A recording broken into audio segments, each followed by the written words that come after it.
everyone. I apologize for the delay. I am now calling the joint Budget and Finance Committee meeting and special call Committee of the Whole meeting to order. Councilors, we have the minutes from our last meeting on September 26, 2022. Is there approval for the minutes? Second. All in favor say aye. Aye. Okay, the minutes from the last meeting have passed. Next is consideration of the consent agenda. Councilors, do you have any items you'd like to place on consent? Yes, ma'am. Councilor Abbott. Items 6, 7, 8, 9, 10, 12, 13, 14, and 15. Okay, thank you. Madam President, do you have any items you'd like to place on consent? I don't have any additional items, thank you. Okay, so, yeah, and also item number 12 has been withdrawn by council administration. So that's items 6 and 7 on page 2, items 8 and 9 on page 3, item 10 on page 4, and no, item 12 has been withdrawn, and then item 13, 14, 15 on page 5. Madam President, we're requesting number 17 to be withdrawn. Okay, number 17 will be withdrawn. So that leaves items 4, 5, 11, 16, did you say 17 or 18? 17. Oh, and 18 on consent. Or will not be on consent.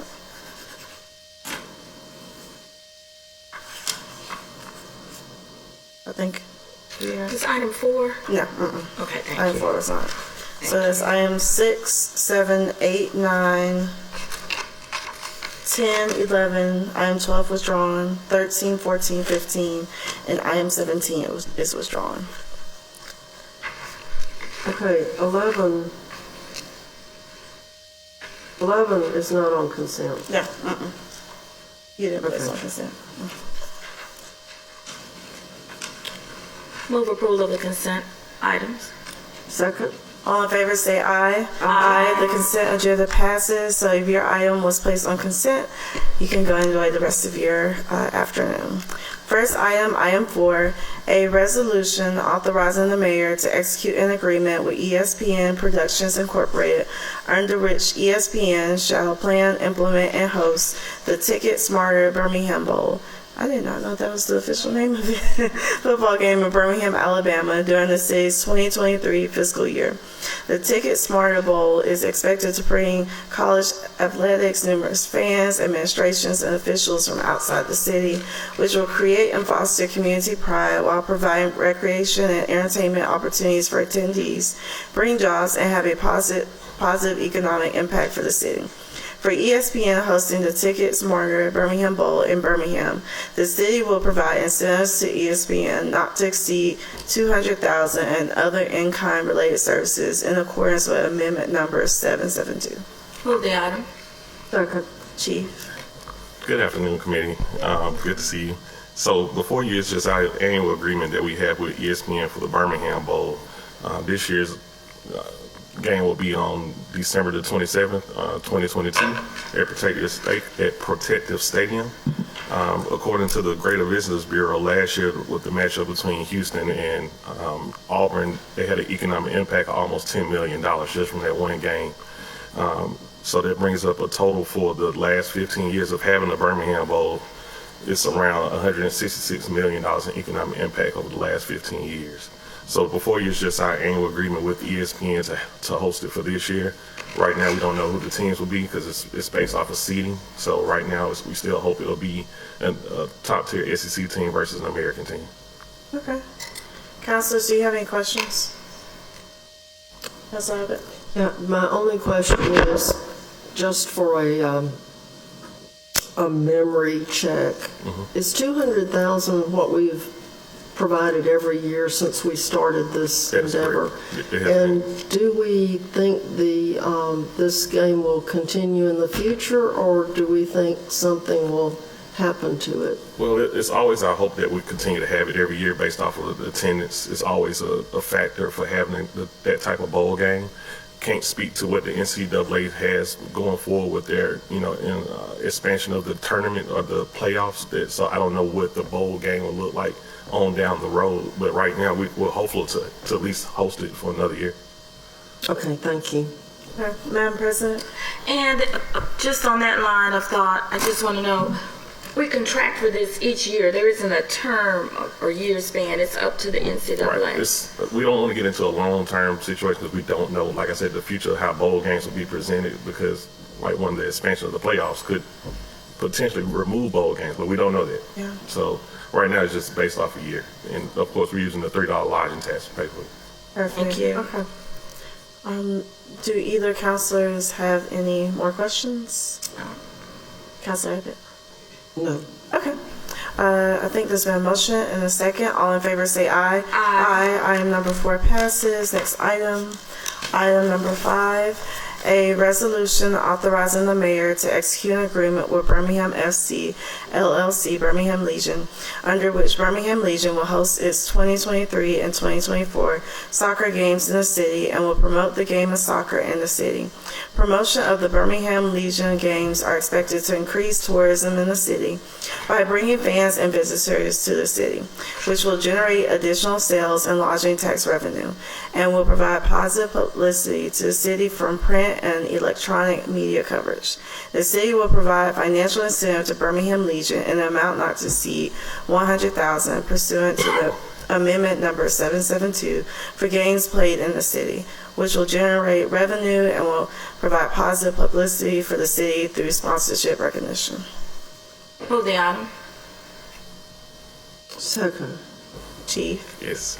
So this is the first year of us supporting the Birmingham Legion.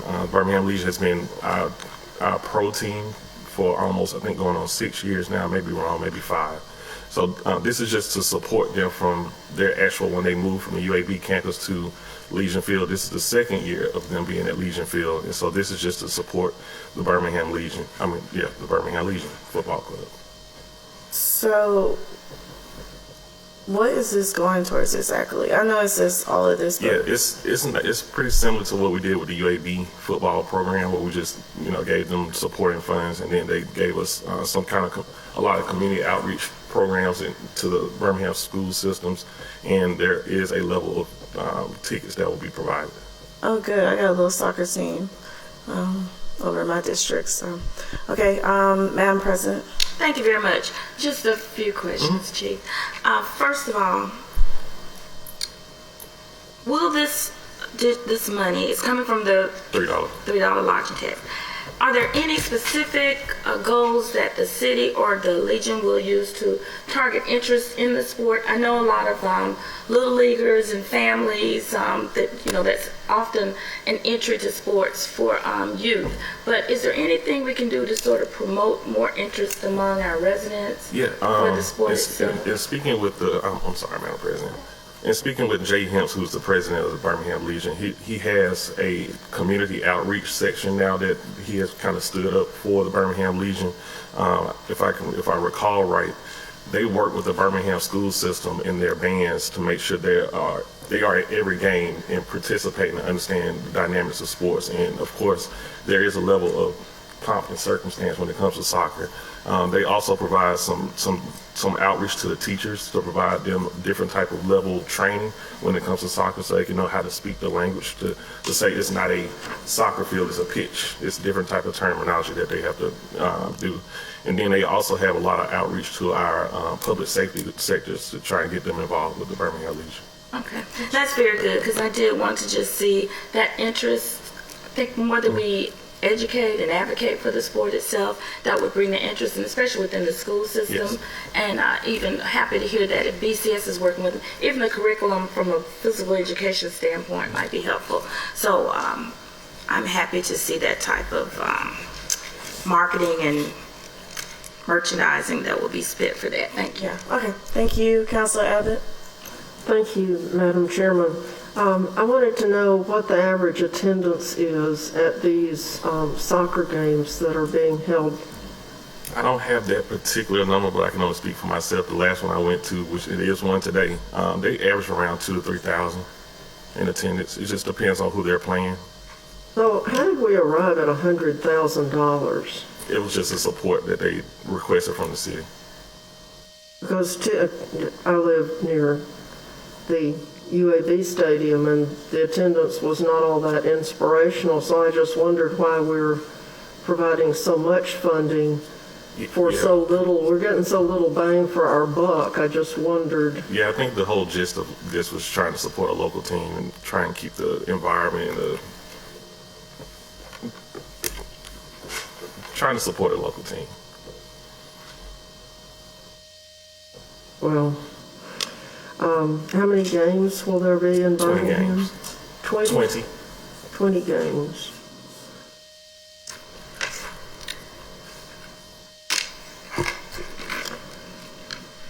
Okay, and is this, well, I guess it's something we'll be doing forever because that's how we do things. But, no, I was involved with the Birmingham Urban Soccer for Youth that was formed after the Olympics were here. And, you know, it limped along for a while. It was to get Birmingham school youth involved in soccer. And it fizzled out.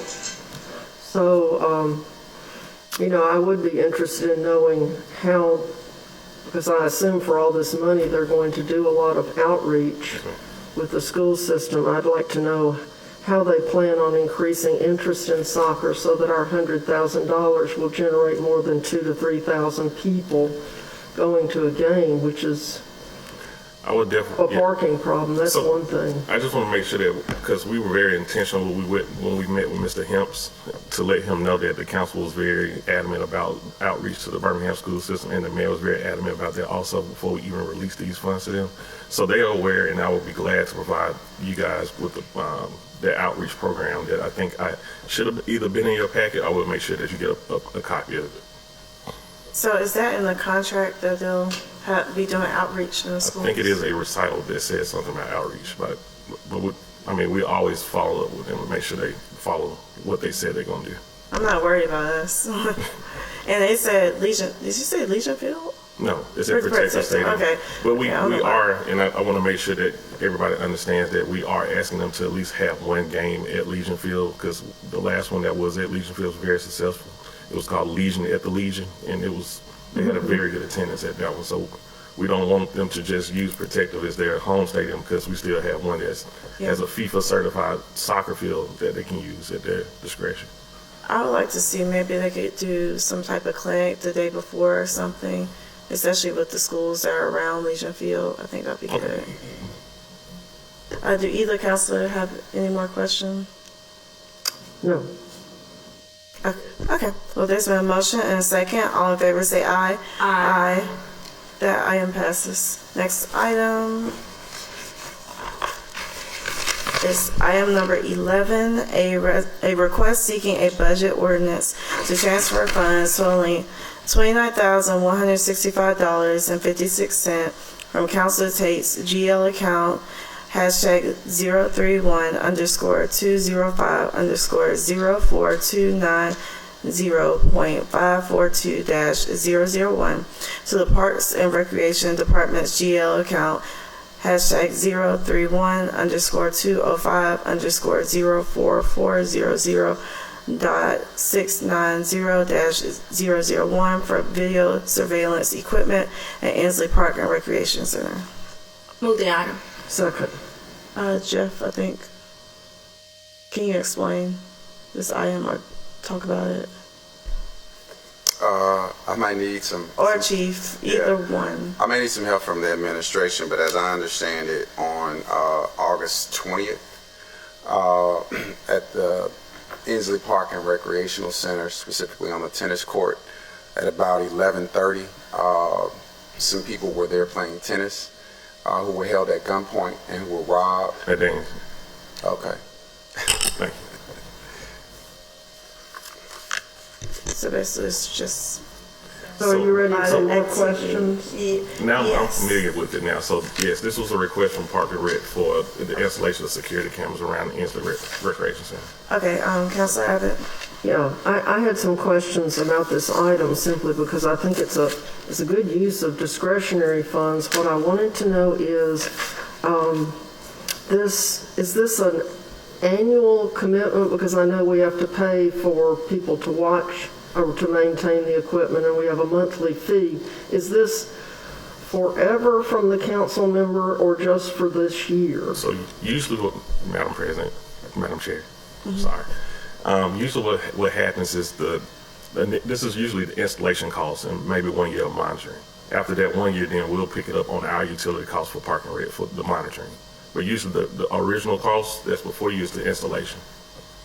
Okay, so we have a contract with ADT, so there was no ADS. Okay, so that there was no bid or anything. They just gave their price. So ADS was the responsible bidder for securing all our public facilities. They have the actual agreement from a bid. The council approved the master agreement I would probably say less than a year ago. Well, I know we approve new locations Right. periodically, and they get added without a council member having to provide the funding. So I was just trying to figure out why a council member has to provide the funding when we add locations all the time, and the council members aren't even involved and don't even generally have any knowledge of what's going on. So how does that work?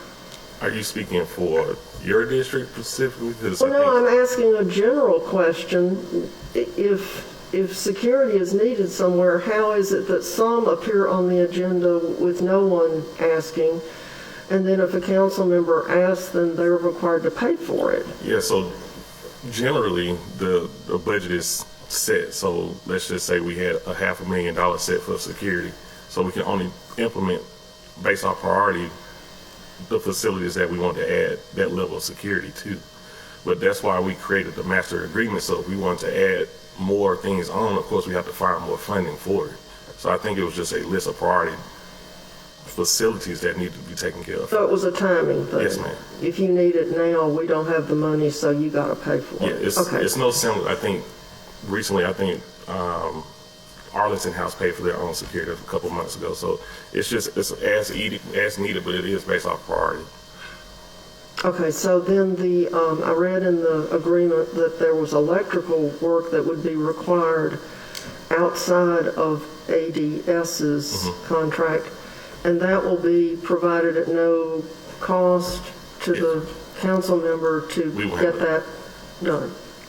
Okay, and last question, and you'll have to remind me because I remember the ADS contract, but you know, after you read 100 contracts, your eyes glaze over. So is there a pricing list for cameras and the various pieces of equipment that's in that contract so that we sort of can determine what a job is going to cost? I'm not sure if it has it listed out because it's based off of each building and what that is required. I know each camera probably has a set cost. Every CCTV, which is the monitoring station for the cameras, has a set price, but the wiring and, connectivity to what type of infrastructure that we have with the internet connection may be a different type of cost per building. But I'll go back and look at that and send it to you to make sure I'm telling you right.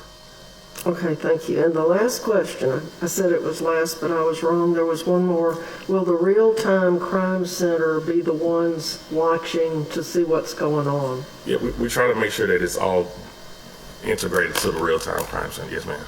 Okay, because if nobody's watching, it doesn't matter. You can see after the fact what happens, but you'd like for somebody to send a police officer over there really quick if you're having an issue. So, thank you.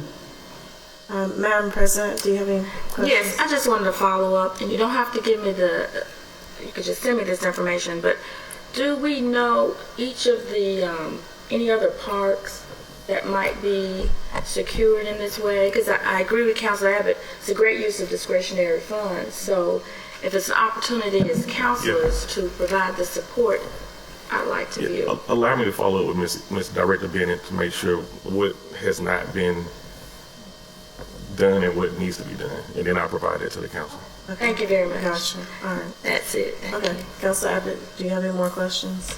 No, I'm good. And I just wanted to know, because if I want to do cameras in some park somewhere because we're having issues, I'd like to know how it works and if I'm paying for the next 10 years and obligating the counselor after me, or whether it's a 1-year deal and then somebody else picks up the tab. Yeah, I just want to make, because monitoring is not that high cost. It's always going to be the installation will be the biggest expenditure when it comes to these type of installations.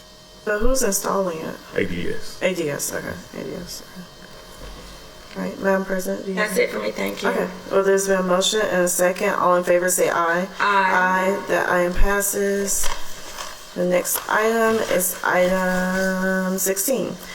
A contract for sale of real estate with Rhonda Nelson Lumsey, under which the city will sell to Ms. Lumsey real estate located at 3341 46th Street Northwest, which she has occupied as her principal residence for a purchase price of $9,500, which will be paid under a purchase money mortgage at an interest rate of 2% and for a term of 5 years. This purchase price reflects the balance of the purchase price under a previous arrangement for the sale of the property to Ms. Lumsey. Move the item. Second. Hi, Attorney Stanley. Good afternoon to the committee. Jim Stanley from the Office of the City Attorney. And what we have with this item is really a chance to rectify a series of rather inexplicable events going back to 1989 that involved this property and Ms. Lumsey. What happened was the City Council, by ordinance, approved the sale of the property to Ms. Lumsey in 1989 under a mortgage under one of the old community development programs. The note was signed, the mortgage was delivered, but no deed was ever delivered to her to transfer the title. Ms. and she was Ms. Nelson at the time, but ran into some financial difficulties, and in 1993 the city foreclosed on the property. However, Ms. Nelson was allowed to remain in the property, and she continued to pay on the mortgage note, even though there had been a foreclosure. And the city accepted those payments up until 2010. At that point, as I understand it, she needed to get some repairs done through a contractor, and it was again determined that she didn't have title to the property, so she stopped making payments. There was discussion that could we just give her a deed to the property, but what we really would have needed to do was go back and start over since there had been a foreclosure.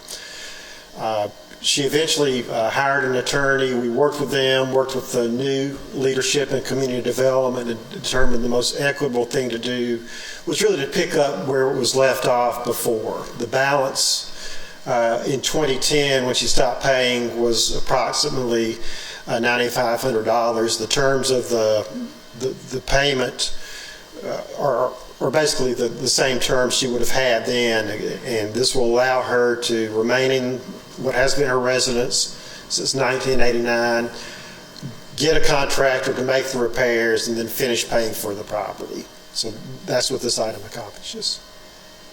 Okay, Madam President, you have any questions?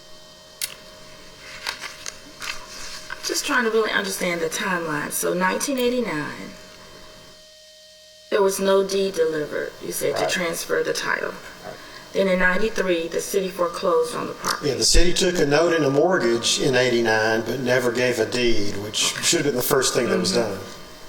And so then 2010, because of the failure to have the deed, is that when the payments were stopped? Yes, she continued to make payments after the foreclosure up until 2010. And again, my understanding is she had some damage, I believe, to the roof, needed a contractor to come in and make repairs, and the contractors typically look and see what the situation of the title is, and they determined that she doesn't have title to the property, so they weren't going to proceed. And so is this a fair amount you feel based on what the current, what the currently the property is priced or valued at? Considering that she continued to pay, and which would build up equity, yes, it would be. This would be just picking up where it was left off in 2010. The overall value of the property is now around $47,000. The original note was for $47,500, and again, she paid on that, made payments till the amount of debt was $9,500. Okay. All right, thank you. That's it. Okay, thank you. Council Abbott? Thank you, Madam Chairman. The only thing I don't understand is why did we foreclose on the property if she continued to make payments? At that time, she had some financial difficulties and had stopped making payments. So then there was a foreclosure then, but after that, she resumed the payments and continued those to pay down the debt until 2010. Why that was done that way, I can't explain that. It's the city. Okay, well, that was the only part I didn't understand is why we foreclosed, but now I've got that. And this seems like a fair resolution to the problem. Thank you. Yeah, I agree. Okay, well, there's been a motion and a second. All in favor say aye. Aye. The item passes. Next item, That is going to be on the council agenda for tomorrow, too. Gotcha, okay. Okay. Item number 18 is an addendum, a project agreement with Kratos SRE Incorporated, under which Kratos SRE will equip and operate an advanced materials testing, research, and engineering facility at 757 Tom Martin Drive with a total estimated capital investment of $26,600,000 and will hire 76 new full-time employees over 5 years, and the city will provide incentives and support the project to be paid annually for up to 5 years in an amount equal to $3,000 for each new employee hired in the preceding year, not to exceed a total incentive amount of $228,000. Move the item. Second. Hey, how are you? Thank you. Griffin Laster, Senior Project Manager in IEO. We bring for your consideration the development agreement between the city and Kratos Defense and Security Solutions. Kratos is based in San Diego, but you might have read a few months ago where they acquired the engineering division of Southern Research Institute out on Lakeshore. That acquisition established Kratos SRE within the company's defense and rocket support divisions, and Mike Johns is here in a moment. I'm going to ask him to come up and give you a few more details about that, about the company operations. As was said, this brings 76 new, very technical, high-paying jobs, averaging at $95,000, and an investment of almost $27 million. $9 million of that is FF&E, which is especially dear to us because we get a lot of sales tax off of that, because that's generally bought locally. Over the 5-year term of the agreement, city schools realize new revenue in excess of $500,000, and the city itself, during the 5-year term, receives a 2-to-1 ratio of for every dollar we spend, we make 2. After that, after 5 years, when we count all the occupational tax and everything coming into the city after the agreement's over, our ratio improves significantly. Attracting aviation and defense industry projects remains a top priority for the city, and we're pleased to bring this project to you for your consideration. Jim Stanley is here from the OCA, and David Umber is the Kratos attorney from Maynard Cooper. He's their local counsel. But at this time, I'd like to ask Mike Johns to come up and tell you a little bit more about the company.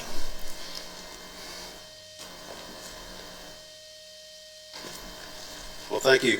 So this is, like we said, the purchase of the engineering business of Southern Research, now part of Kratos. And when we went down the road on this transaction, one of the things that we made very clear, very important, is that we found a buyer that not only wanted to grow and commit to growing an aerospace company, but doing it in the city of Birmingham and growing in this area. And so I think we've found a really good entity that was going to help us do that. We do some really good things over there. We're helping our national defense. We're helping go to the moon and back into Mars. We're helping the space industry. We're helping with our national intelligence apparatus and doing some really interesting work over there. It's very highly technical. We hire a lot of engineers, but we hire a lot of trades as well. And we're reaching out and trying to hire as many as we can right now. We're already adding jobs since the closing. We closed on May 23rd. And we're seeing a lot of capital investment into the facilities over on Lakeshore. We've been out there since the early 90s. So this is one of the first developments out to Lakeshore. And we've had a commitment to grow out there. And we're a 52-acre site with plans to build more buildings out there. So it's an exciting project. All right, thank you. Councilor Abbott, do you have any questions? Oh, I do. First, I wanted to ask, you're with whom? Mr. Johns, you're with... I'm Senior Vice President of Kratos SRE. I run the site out there at Lakeshore. Okay, so you were with SRI and you just moved over to Kratos? Correct.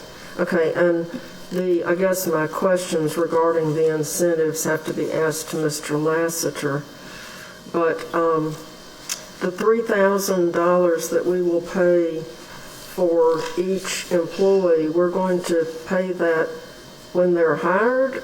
Yes, or ma'am. are we going to pay for them every year? When The they're same hired, employees or over just 5 once years. per employee? Yes, ma'am.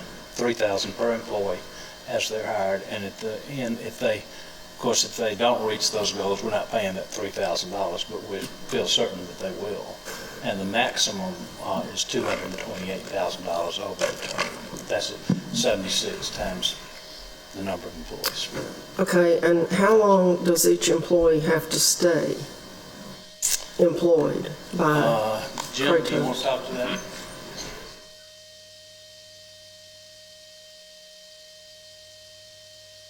Yes, for the employees, there are really two components to that. There's a period of up to 5 years in which they are to hire the target number of employees. The target is 70. They expect to hire as many as 76. If they fail to reach that number, then the city has a fee that is owed back to the city. It's $500 per employee that they fall short of the number.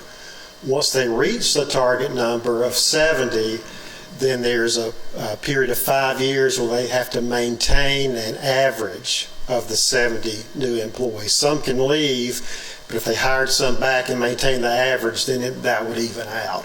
At the end of that 5 years, we look back again. If they've maintained the average, everything's fine. If not, there's a fee that's paid back to the city.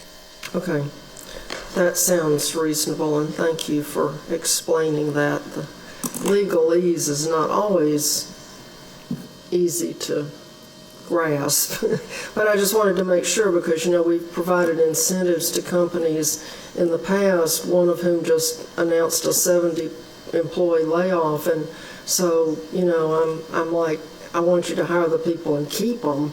And of course, you don't control that really because in the market we've been having for the last few months, there's lots of people vying for the same people. And sometimes somebody else snags them because they offer them, I won't say a job in Hawaii, but they offer them some incentive that makes them look better than you. So I just wanted to know. Thank you. All right, thank you. Madam President? Yes, thank you very much. I have had an opportunity to visit this particular site. Very excited to see the work continuing in District 7. It's such a high-level type of, again, the defense and all of the top secret and security clearance that's required to work there. You said the average salary is around $95,000, and I wanted to know particularly what is the interest or what's going to be provided to Birmingham City Schools? Is this meant to try to elevate interest in STEM programs, or what's going to happen with Birmingham City Schools? Well, we always do a very extensive cost-benefit analysis on this. Where it goes within the school system, I don't know, but you can't abate those taxes. So all of that number added up to $500,000. Okay, great. Yes, ma'am. And if we could just find out what type of jobs, the average type of education or training. You said you do have some technical, but you also have some other type jobs that are afforded there. Would this be included in the 70 are they targeted type jobs, or what we doing? And I keep wanting to get Mr. Kratos here to talk, but go ahead. It's a mix. So we have as far as the trades, we generally hire people with 2-year trade school background, and then from a engineer standpoint, we hire bachelor's level, but also hire master's and PhD level, with probably master's and PhD being the largest bracket in the last 3 or 4 years. Okay, thank you very much. And Mr. Lassiter, you were just going to talk a little bit more about the incentives for the school system. Is this normally what we get? What do you call this, abatement, or not rebates? What is the term I'm looking for that we generally give to schools when we have a Non-abated taxes? Yes, yes. Yes, ma'am, you cannot abate education taxes. Perfect, okay, thank you. I guess my question is, what kind of recruitment will you be doing? Because this is in District 7, right? So Lawson State is in District 7, and so that's a perfect opportunity for you to literally almost walk somewhere and get people. So how are you going to go about recruiting new employees? So we have on-site recruiters at that site, and we also have national recruiters that we use, but the national recruiters take a local view. And then we have, at the trade school levels and the community college level, we have individual leaders within the groups that are reaching out to those organizations. We're actually starting internship programs now to try to get students early, even before they graduate, so we can get them in, get them interested in math and science and Department of Defense and NASA programs, and get them super interested, and then hire them when they graduate. Okay. So we're trying every outreach activity we can right now, because it's incredibly competitive for talent right now. We want to hire as many as we can right now. Okay, yeah, I just want to make sure that Lawson State, even Jeff State, Yep. is taking care of our own, because we still want people to be encouraged, especially at community colleges, to be able to get a job afterwards. So, okay, Very thank good. you. And one last thing, if you could just tell them we're building 144 new homes over there, so anyone interested in working there, they can almost walk to work. Thank you. That's another question. Are they required to live in Birmingham, or it doesn't matter? They can live wherever they want to live. Okay. Our only requirement is U.S. citizenship at that time. Gotcha. Okay. Thank you. All right. Council Abbott. One more question, and this is for Mr. Lassiter. The benefits to, well, no, it's for both of y'all. Okay, when Kratos purchased the engineering division, did they lock, stock, and barrel the property, the buildings, the people, the everything? They did, and that was an important part of the consideration, that we wanted to show the commitment to Birmingham, that they had to buy the property and the buildings and all the assets to keep all the people and show a plan to grow in this area. Okay, good. And then the question for Mr. Lassiter. Now, you said the benefits to the city of Birmingham, obviously, we keep a business that we like. But you said there would be additional occupational taxes and sales taxes off of sales? Well, we count those employees going to Publix after work and purchasing products in Birmingham. Now, and it's a very small fraction of that. We don't put a whole lot of stock in that, but we do say, like a 15% factor that they would go, and all those employees would purchase so much a month in the city of Birmingham. But it's very conservative. Okay, so the primary benefits are occupational taxes and the benefits to our school system. And the business license. And the business and Yes, ma'am. and the fact that they're going to be hiring people from Birmingham as much as possible. Yes, ma'am. And Okay. they'll go and live in those apartments. That's right. Houses. And houses. And go to Publix. And go to Publix. Okay, thank you. When will the new employees start? Because I see the first payment is due next July. When do the new employees start? Is it like you hire somebody today and they start on Monday? That's a good question. So there's a 1-year reporting period. So started on the closing date, and then the next, so that 12 months, they'll look back and say, how many did we hire in that 12 months, and file an annual report with the city saying this is how much how many people we hired, and then the fee, the incentive is based on that times 3,000. And as to your question, they've already started hiring. Okay. Since the close, he thinks they've already hired probably 10 full-time employees out there. Okay, gotcha. Okay, So it's a rolling 12 months. okay, that's good to know. Do either councilors have any more questions? Okay, well, there's been a motion and a second. All in favor say aye. Aye. The item passes. Thank you, guys. Thank you. Yeah. Okay, we don't have any old or new business. Okay. Madam Chair. Jeff, yes, Mr. McDaniels. I apologize, Madam Chair, but there was an oversight for an item that was considered on consent. Will the committee consider amending item number 9 for the total amount being $6,000 versus $7,500, and the adjustment in the amount is a change in the amount being committed by District 8. The amount is changing from $2,500 to $1,000. Gotcha. So, I move that we amend item 9, which we consented. So I guess we have to take it off consent. We have to reconsider our consent agenda. I move that we reconsider the consent agenda.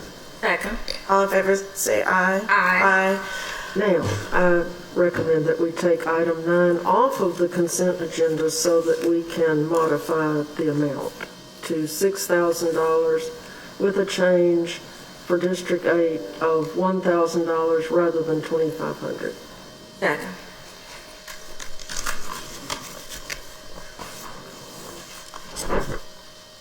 Okay, all in favor say aye. Aye. Aye. Item number, was it right? Number 9 passes, okay? Is there anything else, Mr. McDaniels?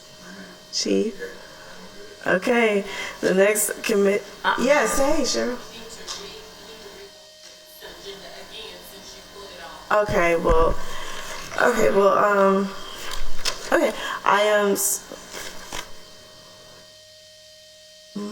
I move, Madam Chairman, I move that we approve the consent agenda as previously approved with the elimination of item 9.